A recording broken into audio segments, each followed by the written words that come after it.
Te invitamos a conocer de otra forma algo más sobre la actualidad, personajes, temas de interés, debates, charlas y entrevistas sobre todo aquello que nos preocupa y nos interesa. En Radio Esperantia creemos en la cercanía y en conocer otros aspectos de nuestro día a día. Un espacio sugerente, entretenido, cercano y siempre ligado al ciudadano. Revista de Radio Esperantia, otra forma de entender la radio.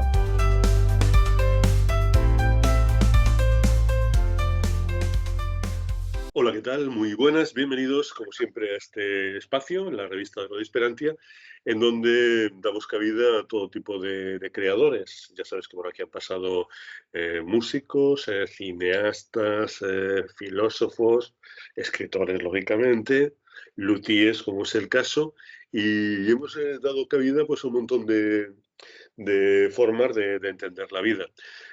Y hoy pues volvemos a contar con unos amigos que nos acompañaron ya, que nos recordaba el año pasado desde Lanzarote. Recibe el cordial saludo de Fran J. Saavedra desde la realización y presentación, y sin perder un instante pues los presentamos a los dos. Por una parte pues vamos con las féminas primero.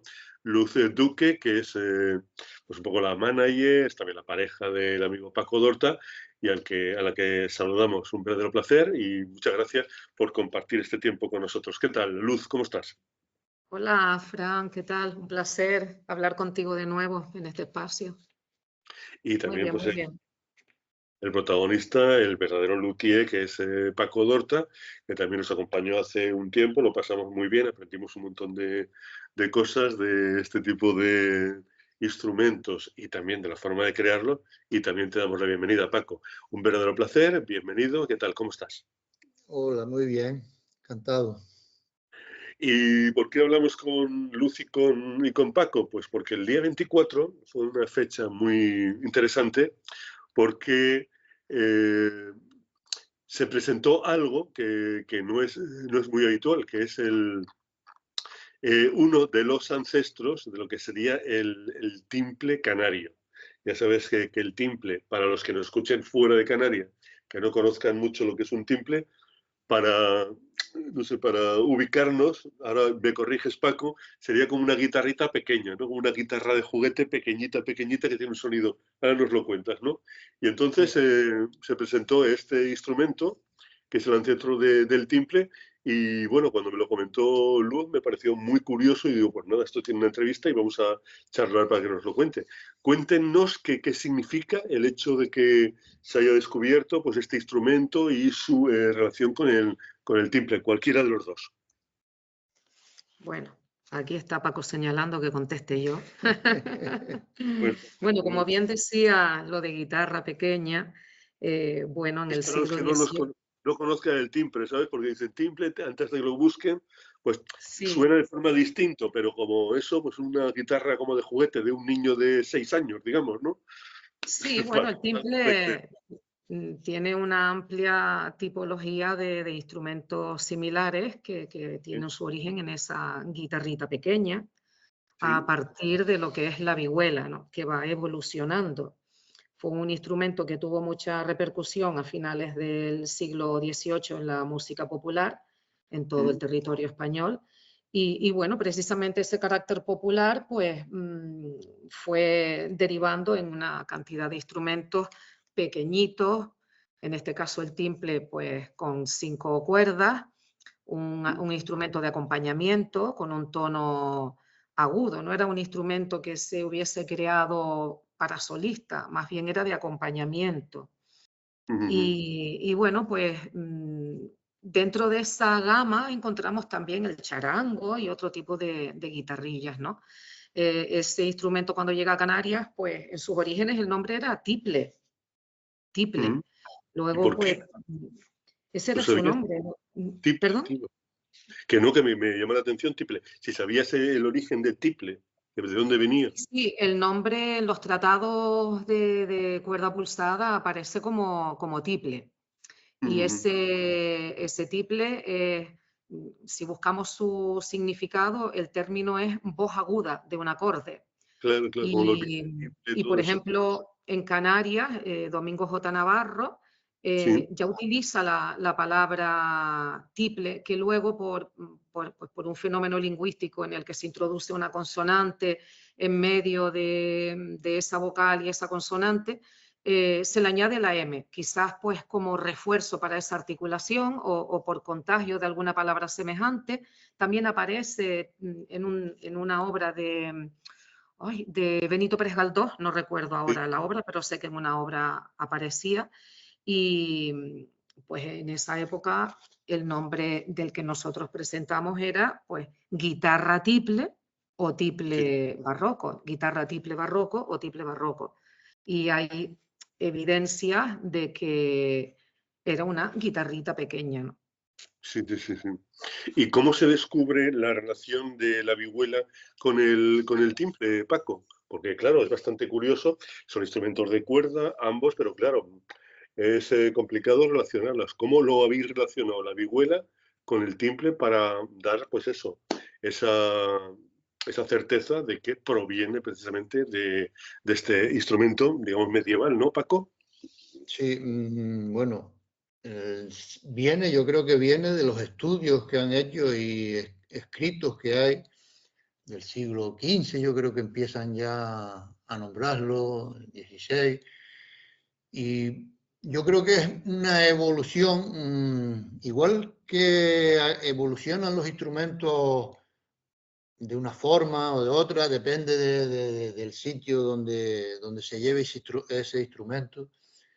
Yo pienso que necesitaban, pues a lo mejor algún instrumento que acompañara, que sonara chillón. Entonces, yo creo que son pruebas que van haciendo y y si funcionan, pues van desarrollando. Entonces, depende de la zona, pues evoluciona de una forma y en otro sitio evoluciona de otra forma. No habían medidas exactas, sino que yo creo que iban investigando los propios luthiers, los musicólogos y todo este mundo, pues iban buscando, creando, y si funcionaban, pues seguían. Pero yo creo que es evolución, van investigando, igual que ahora se está investigando, se está evolucionando los timples, que no se parece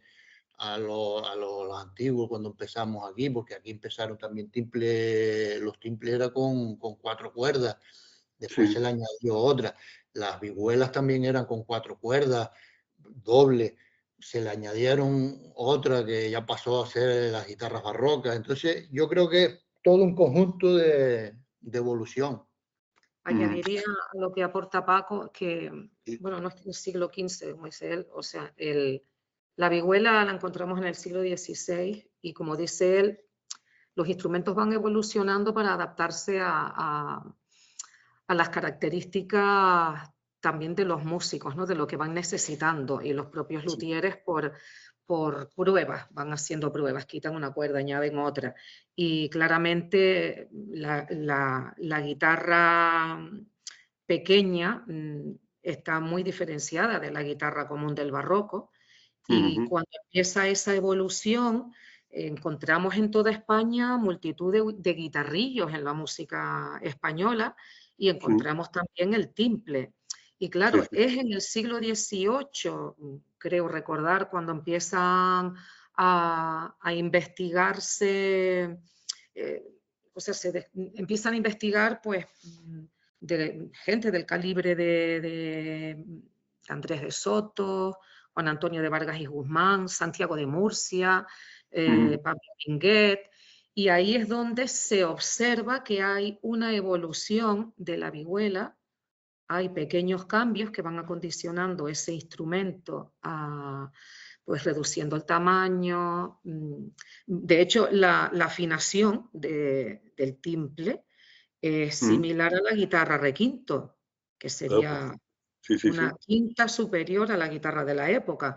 Es decir, en todos esos tratados coinciden en el modo de templarla, de afinarla, con lo cual sí que hay antecedentes claros de que ese es el origen. Luego ya va evolucionando y, como decía Paco, pues en unos sitios evoluciona de una manera. Si nos vamos a Sudamérica, también hay instrumentos muy similares al timple con otro nombre, pero que tienen también 5 cuerdas, una manera muy similar de templar, etcétera.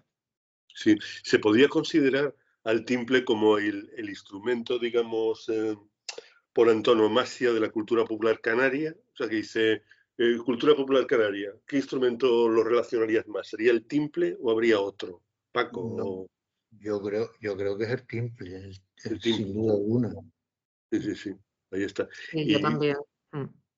Y por lo que comentabais antes, fíjate que me estaba acordando y dirás, pues fíjate que tú sí que tienes imaginación, porque cuando hablamos del timple, lo que me viene en la cabeza es el timple que sería, usando la analogía de antes, la guitarrita más pequeña, pues la guitarra, digamos, más grande, que sería el guitarrón mexicano. Que es Sí. hace 4 guitarras de uno, que tienes que llevarlo, pues el timple sería lo más chiquitito. Y entonces, haciendo también la analogía, pues lo mismo, que es cuanto más pequeñito, el sonido es más agudo, igual que los saxos. Los saxos también, cuanto más chiquitito, el sonido es más agudo. Que yo hago el programa de música de jazz, Confusión, no sé si me estás escuchando y lo has disfrutado alguna vez, te lo recomiendo, está aquí en radioesperante.com. Y además, por ejemplo, hay un músico que es saxofonista, Nayi, que usa el piccolo. Y entonces es un saxo que da la impresión, yo de coña lo digo, dice, da la impresión de que se ha comprado un huevo Kinder y le ha salido dentro, ¿sabes? De lo chiquito. Bueno, hay un muy chiquitito. Sí. Que el timple comparado con el guitarrón, que es un abismo, ¿no, Paco?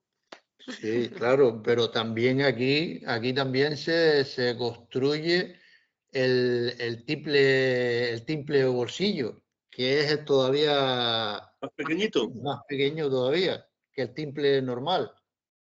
Sí, de hecho, este timple que él construye del barroco tiene un registro muy agudo, ¿eh? Se nota la diferencia con respecto al timple canario. Y una pregunta que tengo aquí apuntada como curiosidad. Vamos a poner, pues, no vamos a poner el guitarrón mexicano, sino una guitarra normal. Entonces, a la hora de hacerla de cero, ¿qué es más complicado? ¿Fabricar una guitarra o fabricar un timple? Y aquí pues tendría la complejidad del poco espacio que tienes, ¿no? Que bueno, una guitarra, pues un espacio más o menos normal, pero un timple ya tienes que hacer un poco encaje de bolillos a la hora de fabricarlo, ¿no, Paco? ¿Tiene la misma complejidad, menos complejidad, o prácticamente para ti no hay secretos con uno y con otro? Bueno, yo creo que no. El tamaño sí es un poco más complicado, pero no. Lo más, quizás la diferencia con la guitarra, por ejemplo, el puente, el de la guitarra, pues es plano. Este no, este tiene unos bigotes a los lados que va sobrepuesto, que es con la misma madera. Después también la boca no va abierta como la guitarra, que lleva pergamino, son 2 pisos o 3 de pergamino que van tallados, y después por fuera la boca, como la guitarra, sí, ya después eso, la ornamentación, yo creo que básicamente lo mismo, lo que tú quieras añadirle prácticamente lo mismo. La única diferencia es eso, el puente y la boca, y bueno, y el clavijero, que son clavijas como el timple de antaño, que son de madera, no son mecánicas.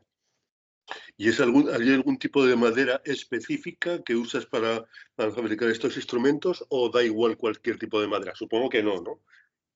No, la madera da igual, hombre, siempre maderas nobles, buenas, pero la madera igual. Es que también tienes que ver una cosa, por ejemplo, las maderas duras, si ya el timple de por sí ya es agudo, las maderas duras son los sonidos más agudos todavía. Entonces, normalmente se busca que no sea tan agudo. O sí, depende, más bien es lo que busca el músico. Exactamente, sí, sí, busca algo determinado. Y mira, una pregunta que tenía aquí también, ahora que habéis hablado de las cuerdas, las 4 cuerdas originales de la vihuela y también del timple, que se ha añadido una quinta, yo he observado, por ejemplo, en el bajo que habitualmente tiene digamos, convencional, tiene 4 cuerdas, pero ha habido una evolución, incluso músicos que tocan bajos de 5 cuerdas, de 6 cuerdas, incluso de 8 cuerdas, y yo he visto tocar bajo, no guitarra, de 12 cuerdas. Entonces la pregunta era, si ha habido algún músico, Paco, que te haya dicho, oye, mira, ¿por qué no le pones al timple un par de cuerdas más o una cuerda más o algo, alguna modificación que salga, digamos, de lo convencional, de la fabricación de un timple normal? Bueno, precisamente con el timple no, porque es el primero que hago así, el timple barroco. Este es el primero que hago. Pero claro, los laúdes, las tiorbas, todo eso llevan, pues son hasta 11, 7, hasta 13, 14 órdenes y son ¿Qué cuerdas pasada? dobles. O sea que hay, dependiendo de lo que quiera tocar el músico, sí hay variedad de órdenes. Y se está, por ejemplo, se está creando aquí en Canarias, ya sé que tú llevas un montón de tiempo y además tienes cada vez pues más fama, algo así como, ¿cómo se llaman los violines estos que eran tan famosos? Violines de los Stradivarius. Con las Stradivarius se está creando, por ejemplo, los violines de Dorta, algo así, los timples de Dorta. No, O sea que imagino otro tipo de instrumento que tiene una calidad que dice, no, yo quiero el violín o la guitarra o el timple o el requinto de Dorta, que es un nivelón. Mira, el tema es que Stradivarius solo lo conocen por los violines, pero Stradivarius, yo tengo planos, también hizo guitarras también, guitarras barrocas, y ahí no se encuentran, vamos, creo que hay 2 en todo el mundo, 2 o 3, no lo sé, museos y privadas, pero lo que sí se conserva son los moldes de esas guitarras. Y tiene el molde de una guitarra tiple, pequeñita también.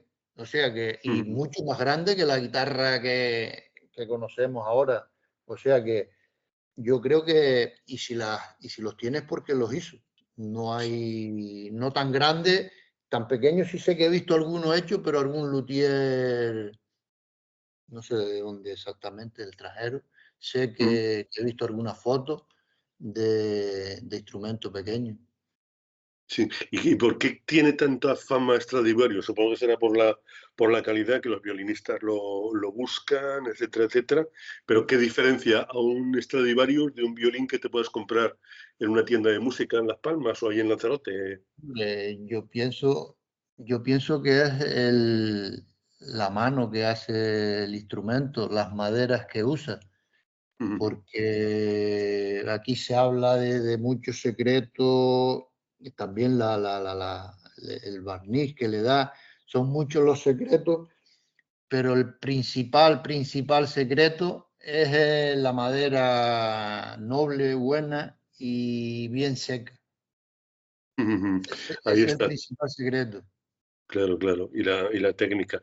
Y Luz, te quería hacer una pregunta. El día 24, que es cuando se dio a conocer la presentación de este ancestro del timple, la vihuela, pues estuvieron tocando Carlos Oramas y Benito Cabrera. ¿Qué tal respondió el público ya en Arrecife, Bueno, Luz? pues te diré que el agasajo fue extraordinario. La sala se llenó al completo, o sea, cabían 80 personas y tuvimos que buscar en las salas anexas sillas, pegarlas a las esquinas.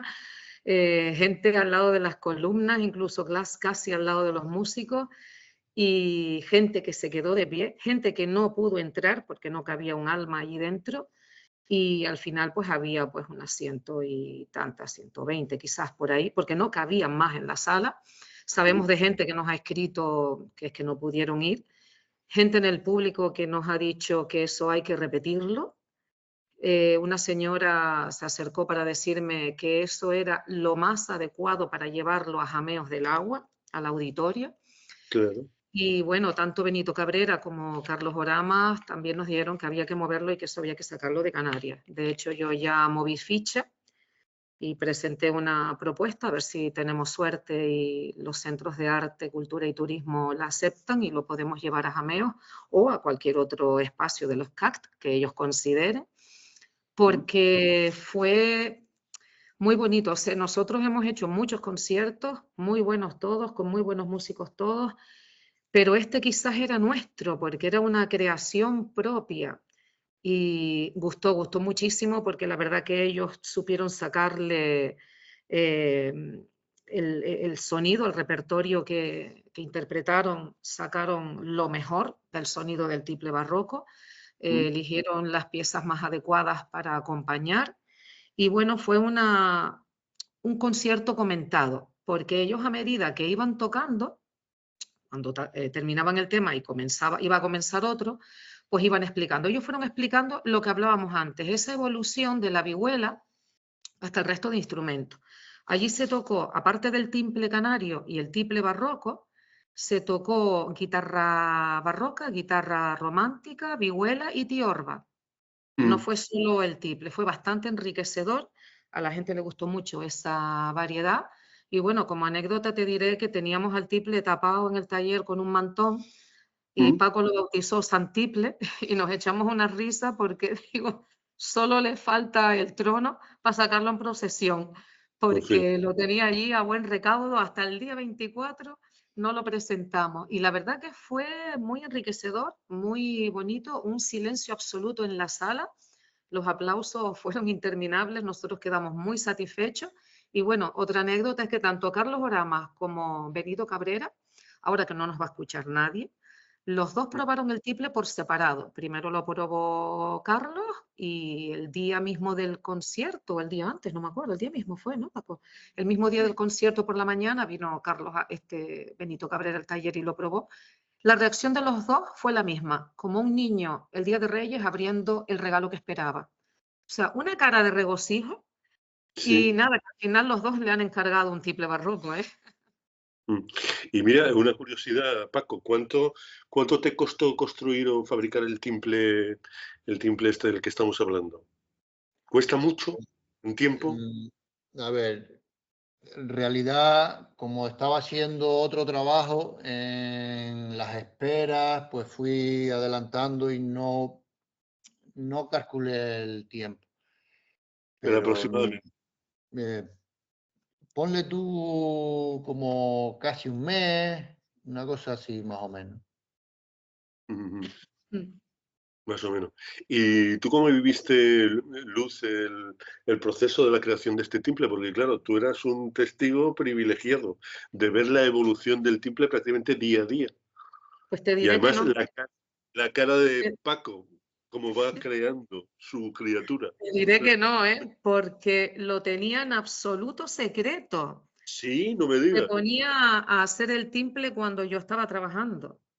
Y claro, me lo enseñó el día que estaba terminado. Yo no vi el proceso, sino en fotos y vídeos. Pues lo tenía en absoluto secreto. Y mi sorpresa fue mayúscula porque, bueno, yo en el timple solamente sé furrunguear una isa, una seguidilla, una polca, no sé más. Y claro, lo cogí para probarlo y el sonido pues me encantó. ¿Y cómo se te ocurrió crear este instrumento concreto, Paco? Bueno, el tema que uno siempre está mirando, buscando planos, y tocó la casualidad que vi un plano de un instrumento pues con las características esas, digo, me llamó la atención, digo, contra, si esto es casi como el timple. Y entonces yo empecé a buscar, a investigar, y yo lo tenía pensado, lo tenía ahí aparcado y lo dejé pendiente hasta que a Luz Mari se le ocurrió la idea. Dice, Paco, voy a hacer un concierto con Benito Cabrera y Carlos Orama. Entonces ahí me vino a mí la luz, digo, va, llamé a Carlos, digo, Carlos, ¿qué te parece si para el concierto ese que van a dar presento un triple hecho por mí del barroco? Dice, pero ¿y tienes los planos? Digo, sí, yo tengo planos. Y entonces dice, genial, genial. Y entonces ahí me puse ya buscando información y me metí de lleno con él hasta lo que salió. No te puedes ni imaginar, Fran, la cantidad de cosas que hemos leído, la cantidad de documentos, la cantidad de tratados, la cantidad de páginas web a las que hemos recurrido para encontrar información histórica que aportara veracidad a esta investigación complementaria. Y la verdad que fue bastante enriquecedor, ¿no? El descubrir toda esa evolución de los instrumentos, descubrir que había pues, personas que se habían dedicado a esta investigación, y de hecho Lothar Siemen, que hay un libro publicado de él, yo lo tengo, no me acuerdo ahora cómo se llama el libro, no recuerdo, pero sé que era La música en Canarias a partir del siglo XVI o algo así, no recuerdo ahora, la verdad. Y también habla en ese tratado dice que la afinación del timple coincide con que la afinación del tiple que describe Minguet en su tratado coincide con la del timple canario. Es decir, sí, que ahí es donde te das cuenta de la cantidad de similitudes que hay entre esos instrumentos, aunque bueno, unos se afinen de una manera o de otra. A mí me llamó mucho la atención, a ver, yo estuve, es que no sé si fue aquí o fue en Aragón, que resulta que estaba sonando un grupo folclórico, pero no me digas, no me acuerdo ahora si era un grupo canario o un grupo aragonés. Y entonces me dijo, mira, esto es una jota. Le digo, no, esto es una... Una isa, puede ser. Una jota. Pero es que la jota y la isa son, pero clavadísimas, ¿sabes? Claro, sí. Si tú escuchas una jota y una isa, dice... Y, por ejemplo, la siguiente pregunta que tenía, que por qué se relacionó el tiple que decís vosotros, que es el barroco, con el folclore canario, y por ejemplo no se ha relacionado con una música similar que es la jota, que yo no he visto ningún timple en las agrupaciones de joteros de Aragón, por ejemplo. Ahí llevan como una especie de bandurrias, llevan bandurrias y guitarras, pero timple no he visto ninguna. Entonces la pregunta sería que cómo se llegó a relacionar o cómo se adoptó el timple como instrumento de la cultura popular y del folclore canario, y no se adaptó a otros, por ejemplo, del aragonés. Paco o Luz, el que quiera, que conteste. Bueno, a ver, ahora mismo presentaron un libro hace poco, está abajo creo, ¿no? Un libro de Benito Cabrera y Daniel Morales sobre la evolución del timple en Lanzarote, pero bueno, es reciente y la verdad que no he tenido tiempo de mirármelo. Desconozco ahora mismo el origen exacto, pero quiero pensar, ¿no? Esto ya es una cosa mía, que cuando llega la música de cuerda a Canarias y empieza a evolucionar como evoluciona en distintas regiones, pues quizás esa guitarrilla pequeña pues tuvo más éxito aquí, pues por su tamaño, por su forma, por su sonido.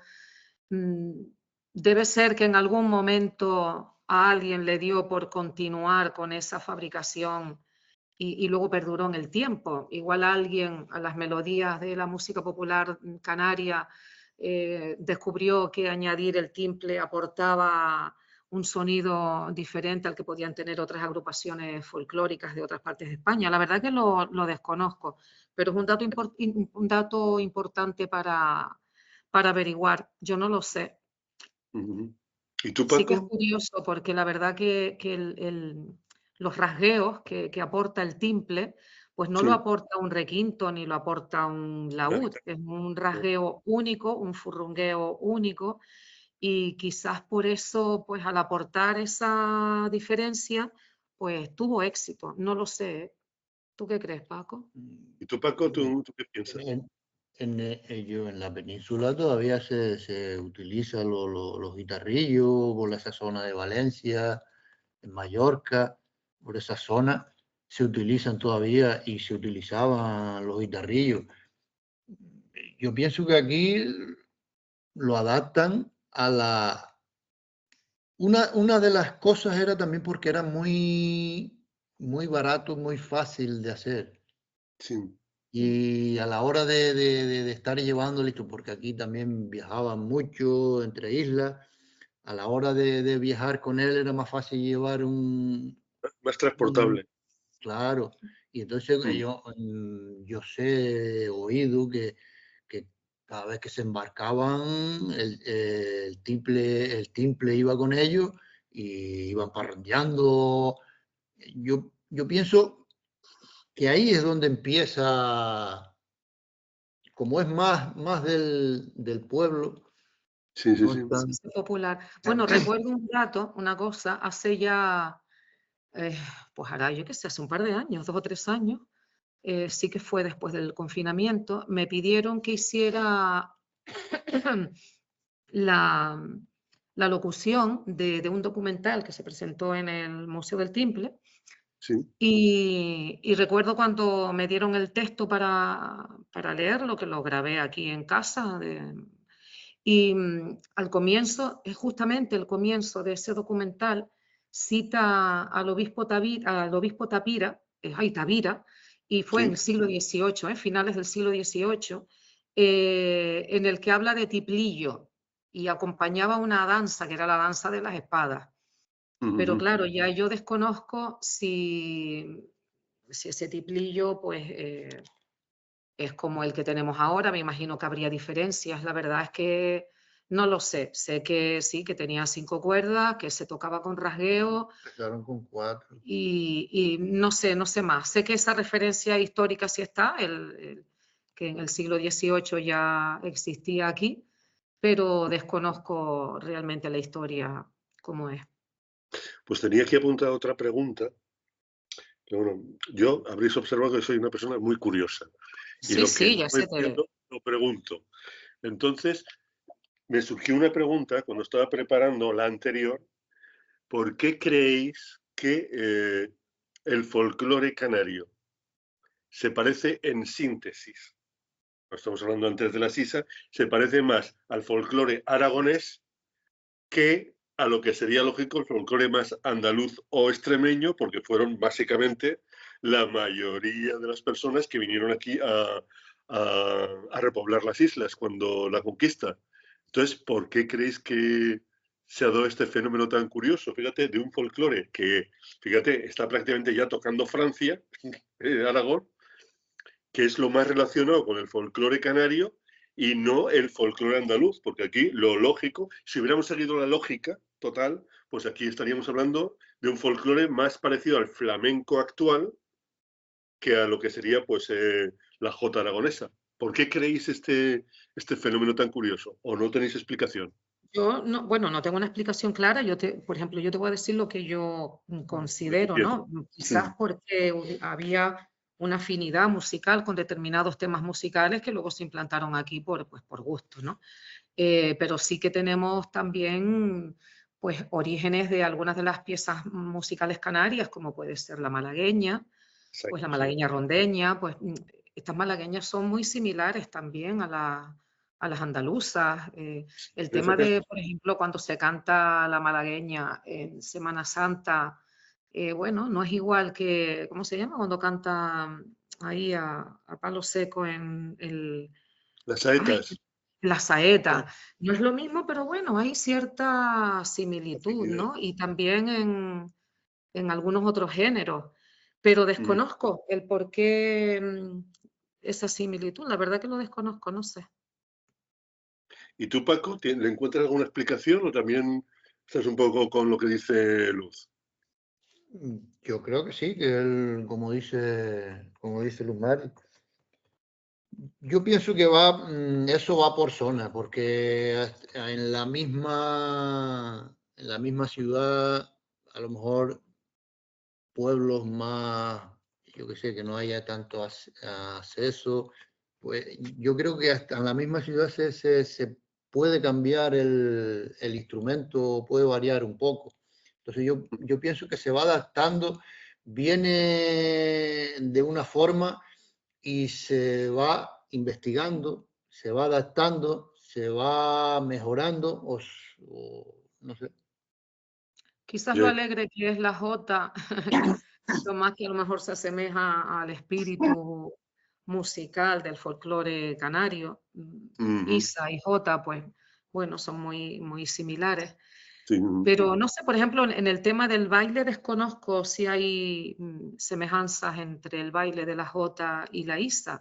La isa hace círculo, la jota también, ¿no? Sí, Pero lo desconozco, Son similares. Hmm. Y bueno, vamos a pasar a un tema que no tocamos la última velada que compartimos aquí en Radio Esperantia con vosotros, y es lo de la inteligencia artificial, porque ha pegado un arreón impresionante. Y ahora, pues todo, de 10 noticias, 8 están relacionadas con la inteligencia artificial, que han sacado una nueva, que la que estaba haciendo una cosa ahora hace otra cosa, que se han comprado una, comprado esto, que si los chinos, que si los americanos, que si Europa, tal y cual.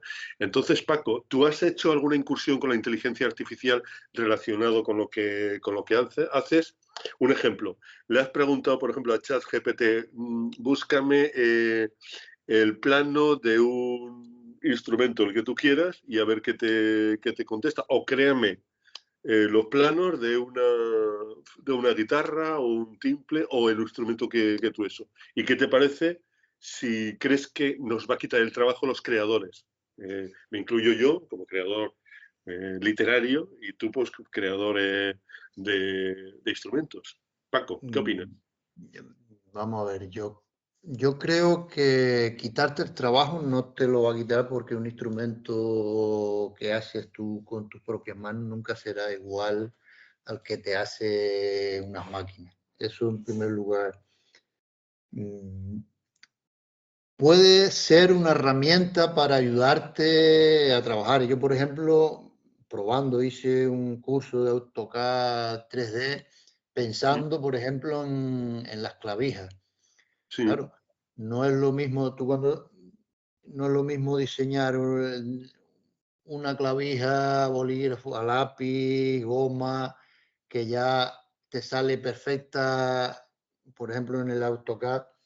Sí. Yo pienso que son mejoras, se pueden integrar, pero quitar el trabajo no, porque vamos, yo creo que no hay comparación un instrumento cuando lo haces a mano que cuando lo hace una máquina.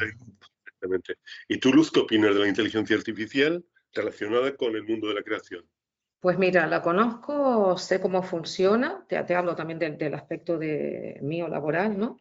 Pero yo sigo utilizando mi cabeza. Yo tengo, por ejemplo, mañana una coordinación y sé que hay gente que le dice al chat GPT, prepárame una presentación con estos temas, estos datos. Yo sigo usando mi cabeza, al cerebro hay que darle trabajo.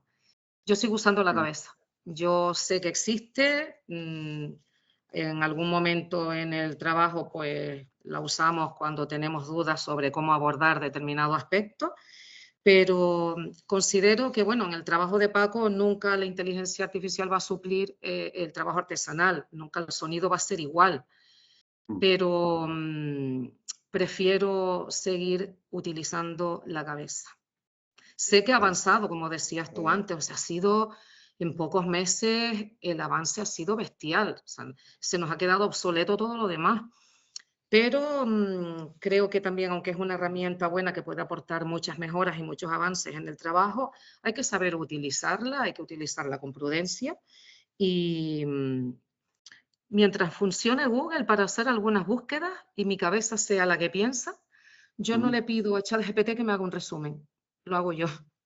Otra cosa es que cuando tú lo tengas hecho, tú vayas al ChatGPT, compares lo que tú has hecho con lo otro y digas, bueno, pues mira, en este párrafo me gusta cómo lo ha puesto así, porque eso al final también es enriquecimiento, ¿no? La comparativa. Pero, por ejemplo, ya sé que construir instrumento, la inteligencia artificial todavía no está años luz, pero, por ejemplo, para buscarte los planos, porque claro, la inteligencia artificial lo que hace es bebe de un montón de fuentes y las relaciona muy bien. Entonces, claro, por ejemplo, me comentaste antes, Paco, que estabas buscando los planos y tal, y al final te llegaron los planos, los encontraste. Sí, Pero, por ejemplo, sí. imagínate que le pides a la ChatGPT o a cualquiera de esto, búscame los planos de un instrumento concreto, dime un instrumento complicado, de un Stradivarius, por ejemplo. Sí. Es complicado. Hombre, sí, a ver, si lo buscas bueno, eso te resuelve un montón el problema. Si buscas el plano, te lo encuentras, pues te ahorras un montón de trabajo. Pero ¿qué pasa? Yo soy de los que, por ejemplo, cada maestrillo tiene su librillo. Yo por ejemplo, yo tengo planos que yo hago el instrumento y no son exactamente igual al plano. Entonces tú ahí vas poniendo lo que te han enseñado, lo que tú vas investigando, y ahí no está, eso no está en los planos, a no ser que yo haga un plano con eso que yo sé. Entonces, que muchas veces lo que está en el plano no quiere decir que eso funcione. Entonces, Una pregunta, Paco, al hilo de lo que comentas. ¿Tú puedes fabricar un instrumento sin plano? sí. Sí. De hecho hice una vihuela y la empecé como la empezaban los antiguos estudiantes luthier, que les daban nada más que un cartabón, un compás, una regla, y tenían que diseñar el plano. Entonces, es que todos esos planos que tenemos, aparte de los instrumentos históricos que quedan, tienes que saber también tú diseñar tu instrumento, porque, como te digo, que va evolucionando, pero si tú tienes unos conocimientos de esos instrumentos antiguos, claro, tú ahora hay otra mentalidad, hoy hay otros recursos, hay un montón de cosas que puedes adaptar a esos instrumentos, no cambiar el instrumento. Estoy hablando, por ejemplo, en barras armónicas, medidas, grueso de madera.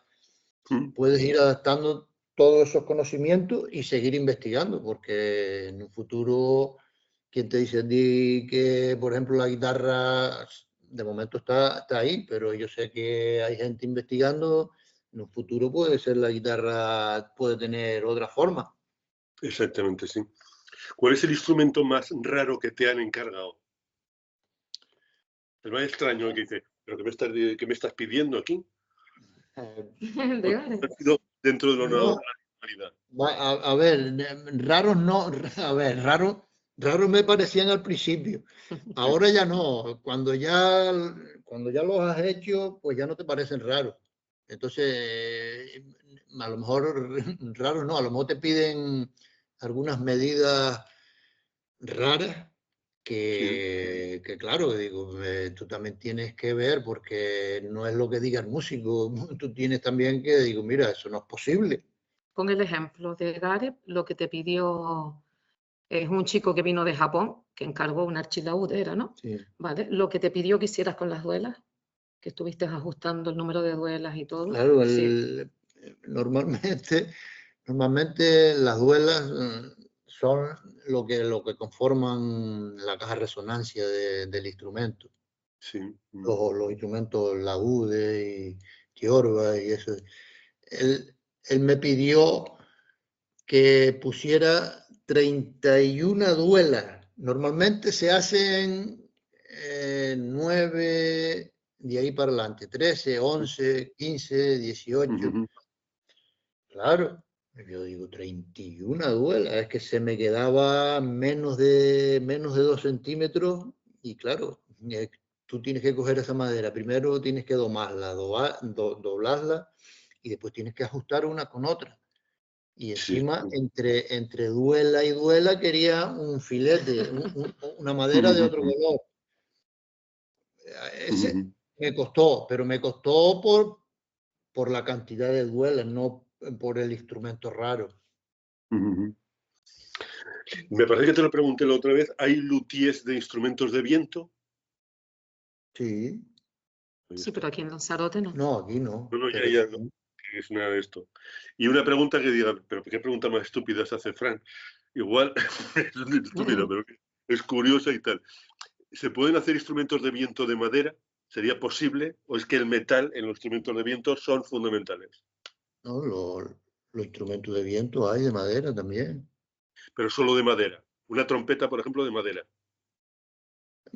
Trompeta no sé, pero instrumentos de viento de madera sí existen también. La flauta, pero yo, trompeta no sé.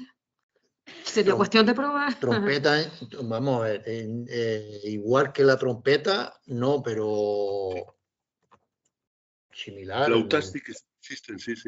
Sí, porque los hay todavía. Bueno, el músico que vino a tocar con Carlos y Juan Carlos con la coral, él hace es flautas y... un músico cubano que reside en Madrid y trae una cantidad de flautas y derivados, tipo pues trompetitas y cosas hechas por él de madera, sí, y se las encargan, sí, hay, eso sí. Pero ya trompeta como tal, no sé. Vamos a ver, hombre, la trompeta alpina esa, la que es como un cuerno, esa es de madera, ¿no? Sí, pero no me refiero yo con las curvas, aquí con la trompeta, no creo yo. Bueno, no sé si sabes, Fran, que a tenor de lo que hablábamos de... Bueno, esto no sé si guarda relación con la inteligencia artificial, pero sí que es una novedad. No sé si lo has escuchado alguna vez, pero hay un proyecto de la Consejería para la impresión de timbres 3D que lo promueve el área de Patrimonio Natural, Social y Cultural Canario. Desconozco cuál es el origen de esos planos, no sé si lo ha hecho algún ingeniero o lo ha hecho inteligencia artificial, no lo sé, ese dato sí que no lo tengo, pero se ha impulsado en los centros educativos y el año pasado, bueno, se imprimen en los CEP y en algunos centros educativos que están dentro del proyecto, y el año pasado que organicé un curso de timple en el CEP, este año tengo otro, uno de los profes trajo el timple 3D, es una especie de plástico PVC hecho en impresora 3D y es asombroso, ¿eh? Cómo suena. Y justamente esta semana pasada la compañera TIC fue a un centro de aquí de Teguise porque estaban imprimiendo chácaras. O sea que no sé hasta qué punto ahí la inteligencia artificial ha tenido cabida o no, pero desde luego la revolución y la evolución tecnológica sí. Pero la diferencia de sonido supongo que será abismal, ¿no? No es lo mismo un para... que hombre, uno claro. que es PVC, digamos, ¿no? Sí, Paco. donde esté la madera. Claro. Pero yo creo que eso lo hace un poco para abaratar costes, porque claro, por ejemplo, para niños, si quieren aprender a tocar el timbre, le das un timbre, igual te lo rompe en 2 días. Entonces yo pienso que los tiros van por ahí. Ya.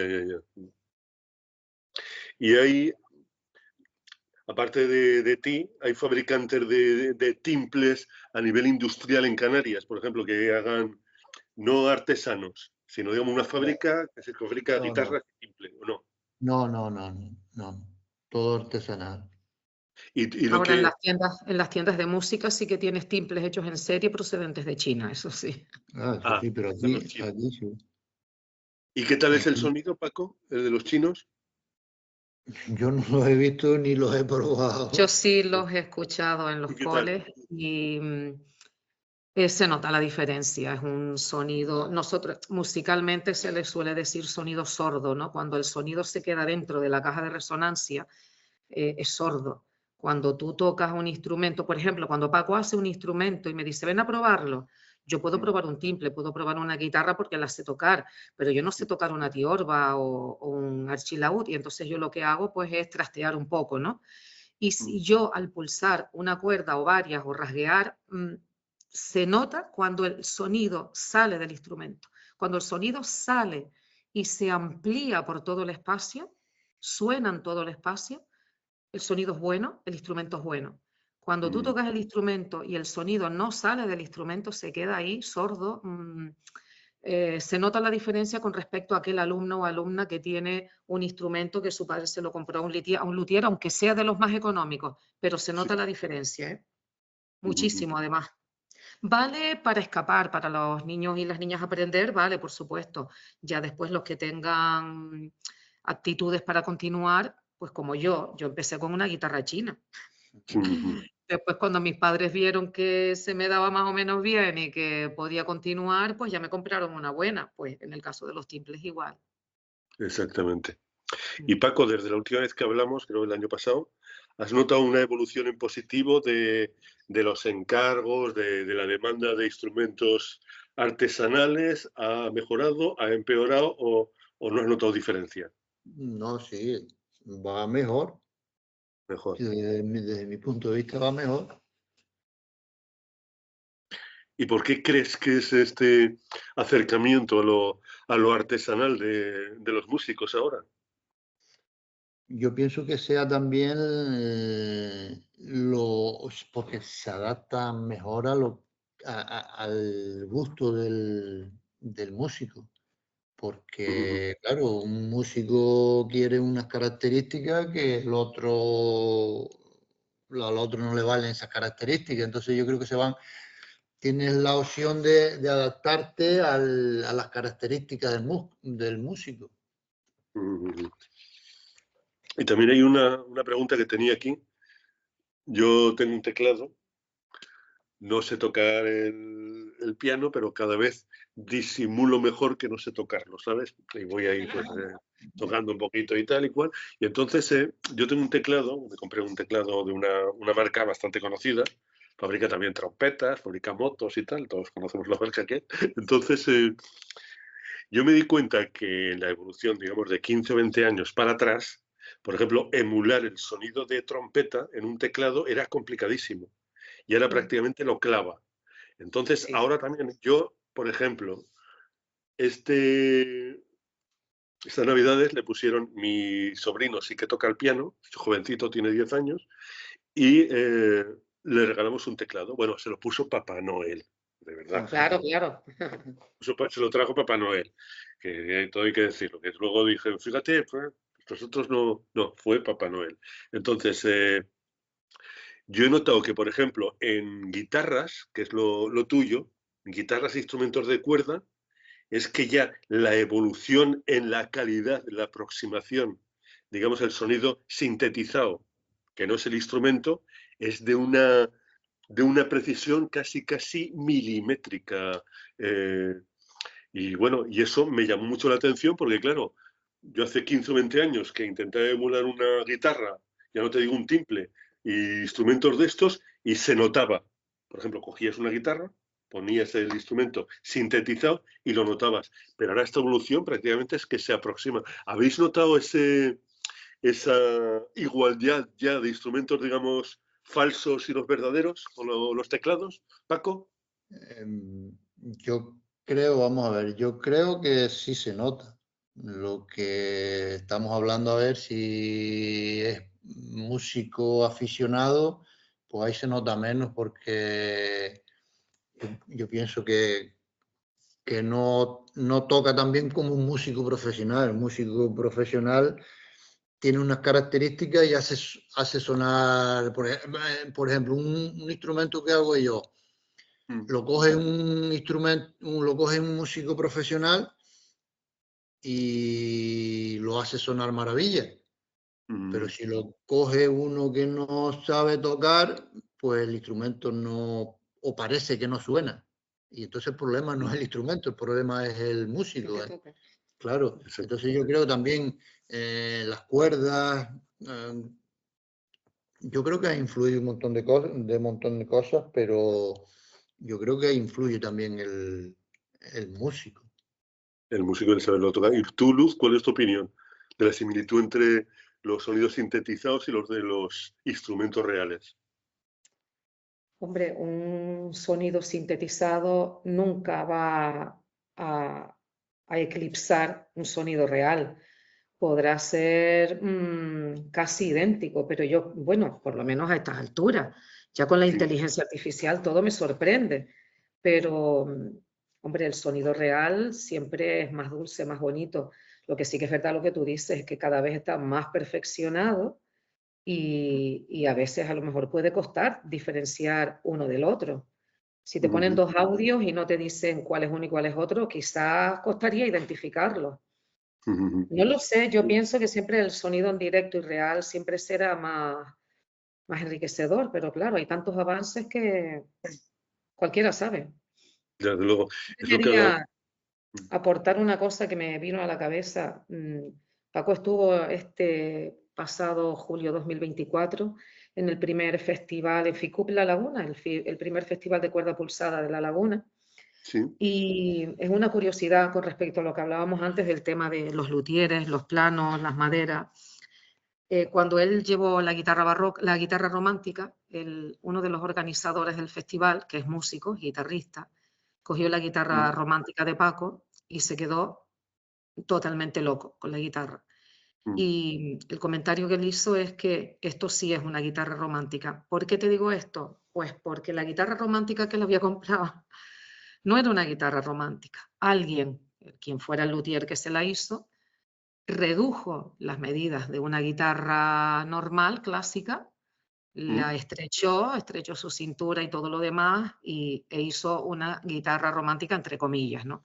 Pero es que el plano, lo que decía Paco, los secretos, el tema de colocar pues los secretos que van por dentro, todo eso influye a la hora de que la sonoridad sea de una manera o de otra. Ese señor estaba simplemente tocando una guitarra más pequeña que una guitarra normal y claro, cuando cogió la de Paco le dijo, bueno, como esta la acabo de comprar, a ver si me puedo hacer con la tuya y a ver qué hago con esta, porque realmente la diferencia de sonido entre una y otra fue brutal. La calidad, la precisión, el sonido que emitía en la ejecución al tocarla. Y claro, y luego también lo que decía Paco antes, las cuerdas, que no son las mismas las cuerdas de una guitarra clásica. Es decir, todo tiene su particularidad y hay que respetarla. Es como si coges el plano de una guitarra y lo vas reduciendo, lo vas reduciendo, lo vas reduciendo hasta llegar al timple. Claro. Pues no. Tiene sus secretos en el proceso constructivo, tiene una calidad de maderas que una u otra te harán sonar, como decía Paco al principio, más agudo o menos agudo. Todo eso es importante y no es coge un plano de internet que vete a saber quién lo subió y qué cosas cambió y ponte a hacerlo, ¿no? Pues con lo que comentábamos de sintetizar sonidos, pues otro tanto de lo mismo, ¿no? Exactamente. Paco, ¿tú también construyes violines? No. Vamos a ver, el año pasado estaba dándole vuelta yo a eso y es que ya han venido gente que si podía ponérselo a punto, que tenían algo roto. Yo sinceramente no sé nada de violín, pero quedé mirando cursos y creo que haré algún curso, no sé cuándo, creo que más bien pronto que tarde. Por lo menos para también tener una visión, porque de ahí también se puede aprender pues muchas cosas que se pueden incluir a los instrumentos antiguos.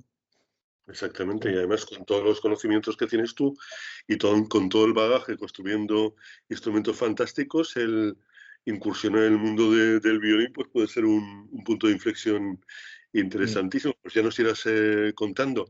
Y por último, estoy viendo que ustedes los dos se mueven mucho en el mundo de la de la difusión, de la cultura popular, de la construcción de instrumentos, de los luthiers. Y bueno, ¿qué acciones tienen programadas próximamente? ¿Algún congreso? ¿Alguna, pues no sé, alguna celebración? ¿Alguna actuación? Lo que tienen próximamente. Sí, Y además, si tenemos previsto, tenemos previsto el... Perdona, sí, Fran, di. Sí.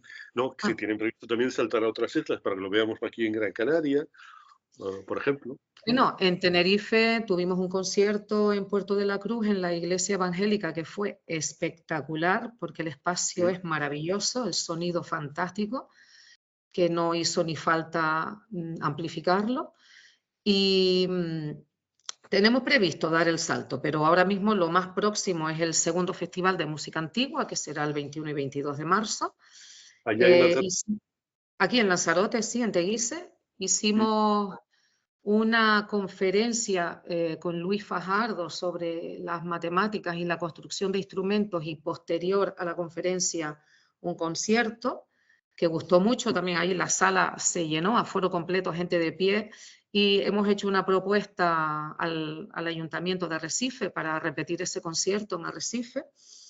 Y luego lo que te comentaba antes, ¿no? Del concierto del día 24 en el que presentamos el tiple barroco, que hicimos también una propuesta, la hice yo como Asociación de Música Antigua a los Centros de Arte, Cultura y Turismo. Y bueno, y aquí el señor que tengo a mi derecha, que tiene una charla prevista ahora en febrero. Cuéntala tú.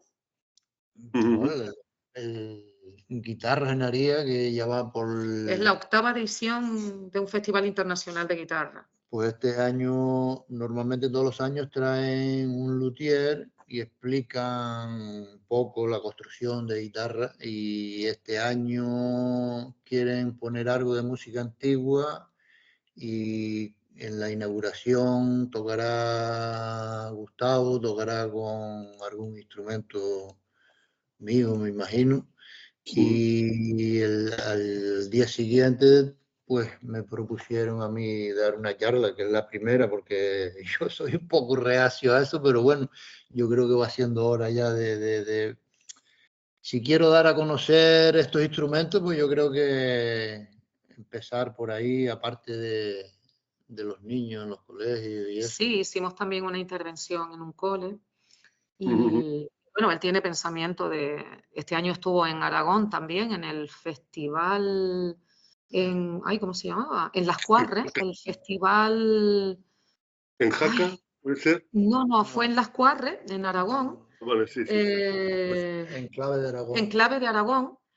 Sí, exacto. Enclave de Aragón, que fue una feria exposición de instrumentos antiguos de cuerda pulsada. Y bueno, ahí él dio, no una charla como tal, sino una intervención que se llamaba Conversaciones con un luthier canario. Y bueno, pues la gente le preguntaba, él iba un poco explicando los procesos de construcción artesanal de instrumentos antiguos.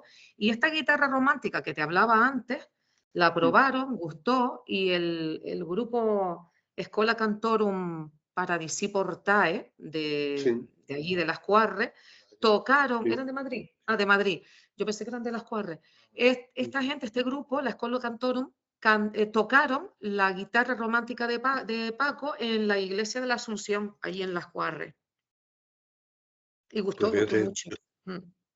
Y mira, para terminar, que tengo aquí una pregunta, se la voy a preguntar antes de terminar. Has hablado, bueno, tú tienes un taller, Paco, y tendrás un montón de instrumentos. ¿Hay algún instrumento que no lo venderías por nada? Porque claro, supongo que tú construyes instrumentos y los vendes, son de encargo. Pero por lo que me has comentado, ¿no? El instrumento que tengo aquí, tal y cual, ¿hay algún instrumento que tengas, digamos, que no lo vendas por nada? ¿O venderías todo lo que tienes? No. Yo ahora mismo tengo 4 instrumentos, que son los 2 que hice cuando empecé el primer curso, el otro del segundo curso, y después los que he hecho, la romántica y el tiple barroco, que es Y la guitarra barroca mía. Bueno, y la guitarra barroca, que es la que está allí, que es la que no ven. Ninguno de esos, con lo que empecé yo, mis primeros instrumentos, esos se quedan ahí. La guitarra barroca mía, Carlos Orama, he intentado comprármela varias veces, y no se la vendo. Yo le digo que la la guitarra barroca mía es como el violín rojo, ¿no? Que fue en el proceso de ¿cómo se llama? Del lacado, de la goma laca, tenía sangre de su mujer, ¿no? Pues esta guitarra es como si tuviera sangre mía. Paco la hizo para mí y esa no se vende a nadie. Pues fenomenal, lo he pasado muy bien charlando con ustedes aquí en otra velada que podemos repetir. Cuando surja cualquier cosa, Luz y Paco me dan el toque. A mí me encanta que me cuenten cosas y además aprender un montón de instrumentos musicales, que además es un verdadero placer. Luz, muchísimas gracias. Luz Duque, muchas gracias por haber compartido este tiempo con nosotros y lo dicho, que volvamos a repetir en breve, ¿de acuerdo? Gracias a ti, Fran, un placer siempre hablar contigo. Y Paco Dorta, lo mismo, que ha sido un encanto el volver a compartir este tiempo contigo y que volveremos a repetirlo. Muchísimas gracias. Gracias a ti, a ver cuando lo repetimos personalmente. Tienes que venir a ver voy a Lanzarote o vienen ustedes para acá. Lo que pasa es que con la producción audiovisual estoy más liado que, bueno, tengo que ir a Tenerife, luego a La Palma, tengo que estar aquí con tal, tengo que ir a Barcelona, tengo que ir a Madrid, o sea, un follón. Pero bueno, ya encontraremos sitio y como dice mi madre, que todo ocurre cuando debe ocurrir. O sea que tranquilos. Pues nada, un abrazo y un beso y nada, y en breve estamos otra vez charlando. Y nosotros despedimos a la amiga Luz y al amigo Paco y nos emplazamos para una próxima velada aquí en la revista de Radio Esperantia. Recibo el cordial saludo de Fran J. Saavedra desde la realización y presentación y hasta la próxima, como digo siempre, a ser moderadamente felices y nada, muchísimas gracias. Radio Esperantia, otra forma de entender la radio.